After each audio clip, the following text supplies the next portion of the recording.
Attorney General Garland, the Department of Justice charged over 1,100 defendants in connection with the attack on our Capitol, correct? Yes, that's correct. I'm going to state two facts. The people who showed up on January 6th to attack the nation's Capitol were supporters of Donald Trump. They attacked the Capitol to stop Congress from certifying the fact that Donald Trump lost the election.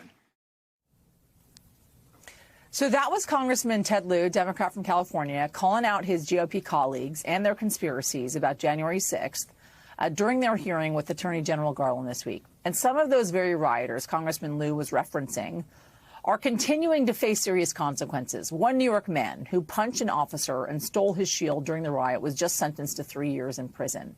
Want to bring in now NBC News Justice reporter Ryan Riley, who is the author of the upcoming book, Sedition Hunters, How January 6th Broke the Justice System, set for release next month. Ryan, good to talk to you. If you will, bring us up to date on the latest when it comes to the many DOJ cases against those who participated in the January 6th riots. Yeah, these cases are continuing to roll in. We're now basically at the halfway point of this investigation. In fact, we passed that probably in July because the statute of limitations is 5 years for all of these crimes. What we know is that the universe of people who could be charged for either entering the Capitol or for assaulting law enforcement officers outside or for engaging in property destruction outside surpasses 3,000. We're not going to get to that point in the 5-year statute of limitations, but right now we have about 1,100. And we did see over the summer that the pace of these arrests continued as these cases were sort of working their way through the system. The longest sentence we've seen, is over more than 20 years in federal prison. It goes all the way down to periods of home detention or just straight probation for a number of these defendants who were more on the lower end, on the misdemeanor side. And these sentences continue. You know, Ed Badalian, one writer that I spoke with after his conviction is being sentenced on Tuesday, and he was someone who thought that he could go to the Capitol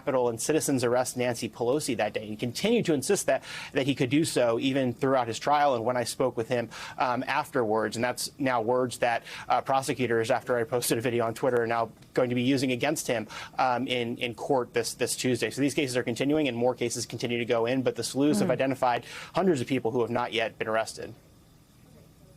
Let's take a moment, Ryan, while I have you and talk a little bit about your work. As I mentioned, your upcoming book, congratulations, Sedition Hunters, an excerpt just released on NBCNews.com, and it talks about a Hollywood extra who actually stormed the Capitol and then ended up on the FBI wanted list. Talk to us more about this story.